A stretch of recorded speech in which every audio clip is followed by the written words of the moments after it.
My parents kicked me out on my 16th birthday to give my room to my pregnant sister and her boyfriend, but my next move turned their world upside down. My husband, a 42-year-old male, and I, a 44-year-old female, had been married for 16 years. We have 2 twin daughters who are 13 years old. My husband and I have had a relatively happy marriage, except for our relationship with his parents. We haven't been on speaking terms with my in-laws, both of whom are in their early 60s, for almost 7 years now. My in-laws are literally the worst people I've ever met in my entire life, and I hate them from the bottom of my heart. They hate me too, as far as I know, and what's worse is they seem to hate their grandkids as well. I hate to say it, but they'll pretty much bully anything and anyone they don't like. They never liked me, so as a result, they don't like our kids either. Their reason for not liking me is pretty shallow, and I'll be blunt about it, they dislike me for my weight. I've always been a big girl, even as a kid, and I've been mocked about it for ages, so this isn't new to me. It's not something I can control either. I just have big bones. Even though I go to the gym and everything, I'm on the heavier side.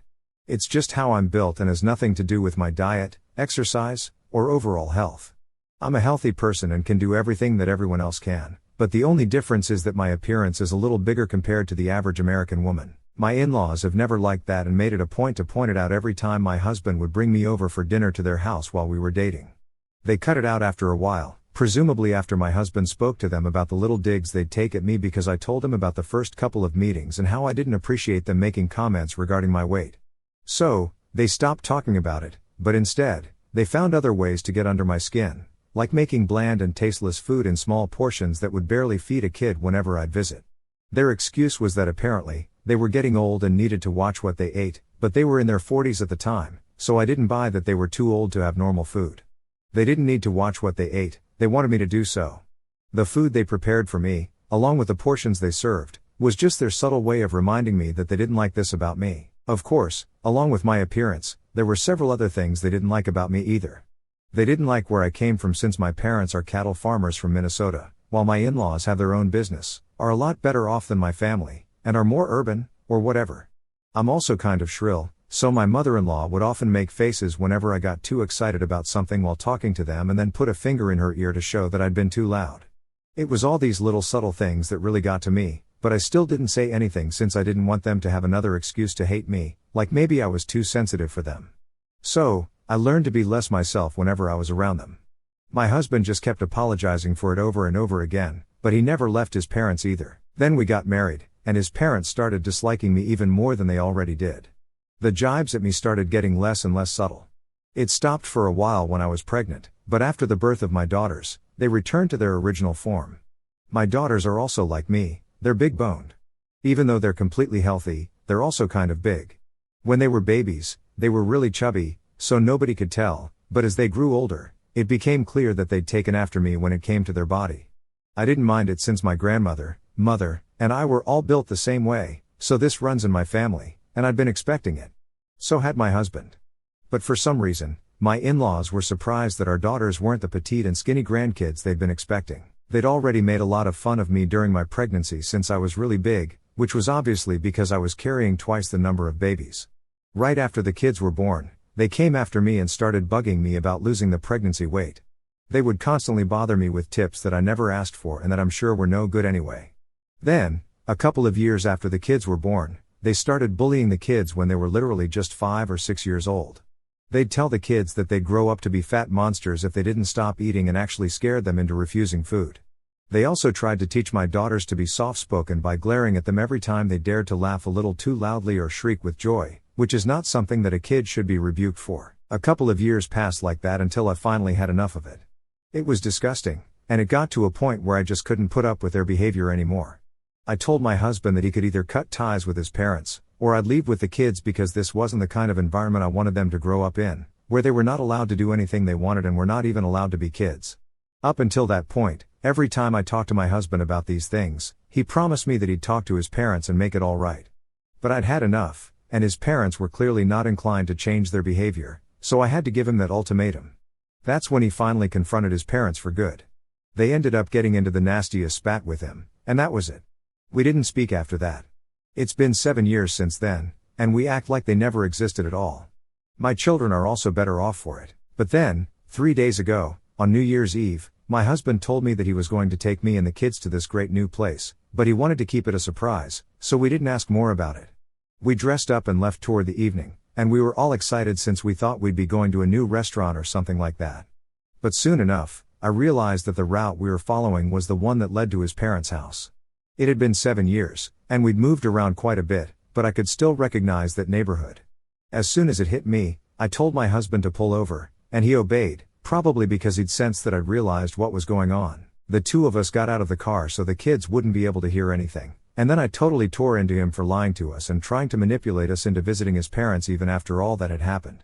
He explained to me that his parents had contacted him just a couple of weeks ago to apologize for their behavior in the past and that, since his mother had just been diagnosed with stage 3 liver cancer, she really wanted to make everything right before it was too late. He had tears in his eyes while telling me all of this and even showed me the chats where his parents had apologized. He told me that if I didn't want to come with him even after this, he'd be okay with it, but he just wanted me to think about all of this with a cool head and reconsider. From the texts, it was pretty evident that his parents were actually desperate to see him, the kids, and even me, which was surprising since I never thought they'd ever want to meet me. My husband even called them to convince me, and when I spoke to them on the phone, they were pleading and begging me to come see them. So, I felt bad and agreed that we could go see them just this once, only because they were so desperate, and it sounded like they were actually willing to make amends this time around. It had been 7 years anyway, and my kids were older, so, I even asked them, once we were back in the car, if they wanted to see their grandparents. We were transparent with them and told them that their grandma was sick, so she didn't have much time, but if they didn't want to visit her, we'd drop them home. After some hesitation, the girls agreed as well, and so we resumed our drive. In hindsight, I probably should have just taken a cab back home with the girls and left it at that. Once we got to my in-laws' house, I started getting a really bad feeling, but my husband looked thrilled. He had a tearful reunion with his parents before either of them paid any attention to us. To my surprise, my mother-in-law didn't look sick in the slightest, which was very odd because I don't think anyone with stage 3 cancer of any kind looks like that. She didn't even seem weak or anything, in spite of her claims that she'd been undergoing chemo for months now and had been in and out of the hospital ever since her diagnosis. Neither had she lost any of her hair, which seemed like a huge red flag for me. But I wasn't about to just walk in and accuse my mother-in-law of lying about her cancer so she could see her son, so I kept quiet. Again, I should have said something, but I didn't, and that's my fault. My in-laws welcomed me and the kids inside after they were done hugging and celebrating the return of their son. My heart dropped when I noticed that neither of them was smiling the way they were when they saw their son come back. Instead, while welcoming me and their grandkids, they were smirking, and it made me uncomfortable. I still ignored it somehow, and then we went inside the house. But after that, we were as good as invisible to my in-laws.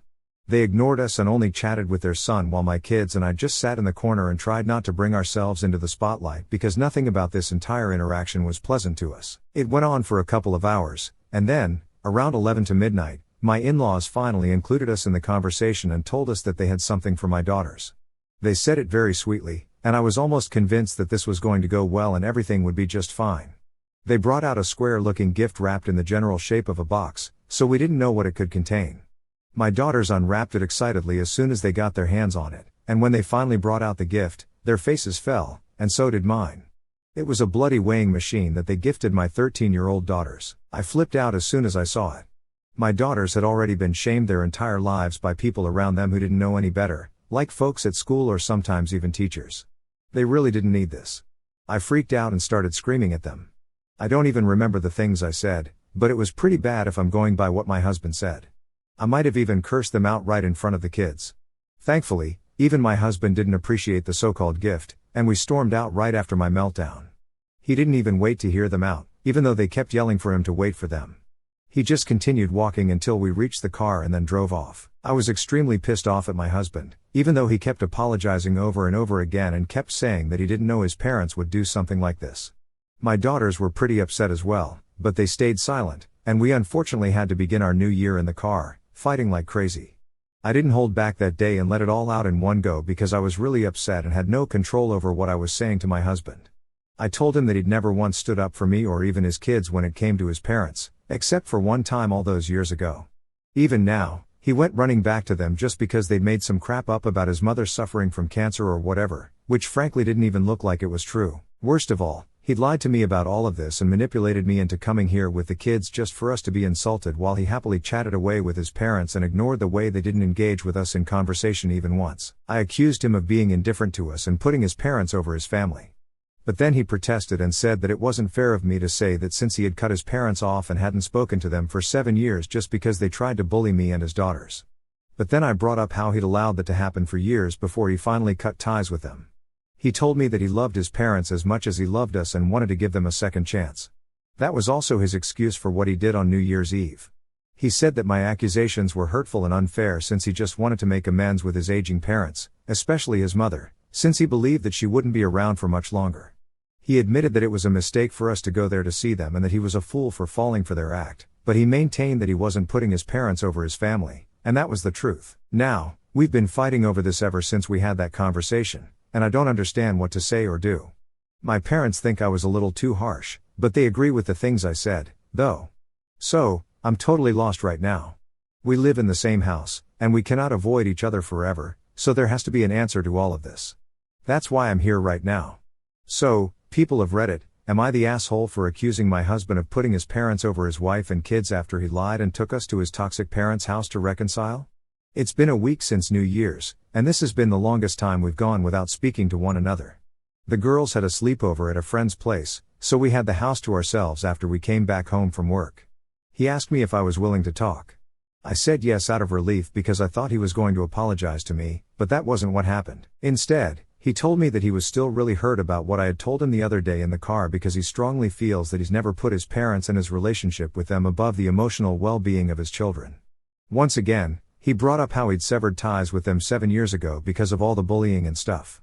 He added the recent incident, saying that he also hasn't talked to his parents after what happened on New Year's Eve. I was really tired from work, and I told him that it didn't matter because it was literally the bare minimum after everything that had happened. His parents were horrible people, but he continued to entertain their behavior for years before he finally worked up the courage to cut them off. In doing so, he put me and his daughters through a lot while he kept putting off having such an important discussion with his parents regarding their disturbing behavior. He argued with me, saying that if I'd been in his place, then I would have done the same thing because it wasn't easy for him to cut off his parents. That was a totally hypothetical situation because it wasn't me in his place. He's the one who had to make the call on what to do about his parents, not me, so that didn't even make sense to me. But for the sake of argument, I told him that had it been my parents who were acting this way with my spouse and children, then I wouldn't have had to think twice before letting them go. I didn't care what anyone else would think of me because, for me, my own family outweighs everyone else. To be honest, my parents would never act like this anyway because that's not the kind of people they are. If they had turned out to be such nasty people, then I would have cut them off in a heartbeat. When I said that to my husband, he got all defensive and told me that it was easy for me to say because I wasn't in the same position as he was. He was right, I wasn't because my parents are decent, loving people and don't go around bullying people for their appearance. We ended up fighting over this, and now I don't know if we can go back from this anymore. It was ridiculous the way he was going out of his way to defend his relationship with his parents, even though he knew he'd screwed up. I'd stayed with him so long because I didn't want to give up on our relationship over disagreements with my in-laws and because I loved him more than myself. But now, it's not the same for me, and there are kids involved. I'd stayed with him in the past too, even after the kids were born, because I didn't want to drag them into a custody battle when they were so young. They're older now, and hopefully, if my marriage falls apart, they'll be able to deal with it better emotionally because I can't see any way out of this. Whether or not both of us end up on the same page, he and I really can't see eye to eye on this, and this is kind of a major thing. We can get over all our minor petty arguments, but this is something I cannot just move on from so easily. For years, I've felt like a shadow of myself, caught in a relentless cycle of meeting everyone else's expectations while neglecting my own. My husband, my children, even my parents, they've all, at times, treated me like a doormat, pushing me to bend to their will without considering my feelings. I've reached a breaking point, and even if my husband were to come back now, offering heartfelt apologies and admitting his mistakes, I don't think I could see him the same way. The trust and admiration I once held for him have been eroded by years of feeling dismissed and undervalued. I'm exhausted from trying to please everyone, and I'm ready to prioritize myself, even if it means learning some hard lessons along the way. I've always loved my husband, or at least, I did in the past. Now, my feelings are tangled in a web of uncertainty. My daughters, whom I adore, are deep in their teenage years, a phase marked by mood swings and sharp words. They snap at me over trivial matters, and I often feel like they're ashamed of me, As if I'm an embarrassment they'd rather keep hidden. I understand that this is a normal part of adolescence, but it doesn't make the sting any less real. These are my babies, the ones I've poured my heart into raising, and yet their rejection cuts deeply. Even my parents, with their well-meaning but overbearing advice, add to the weight on my shoulders. I've been adrift for years, lost in the demands of others, and I'm desperate to reclaim my sense of self. Last night, after a heated argument with my husband, he announced he was leaving to stay at a friend's place to cool off. I didn't try to stop him. Instead, I embraced the solitude. After he left, I ran a hot shower, letting the steam wash away some of the tension. I poured myself a glass of wine, sank into the couch, and turned on a guilty pleasure reality TV show. It wasn't glamorous, but it was mine, a small act of defiance against the chaos of my life. I watched until my eyelids grew heavy, and for the first time in a long while, I felt a flicker of peace. The next morning, my husband returned with our daughters, who had been at a sleepover. I was still sprawled on the couch at 10, an unusual sight since I'm typically up at dawn, preparing breakfast and packing lunchboxes.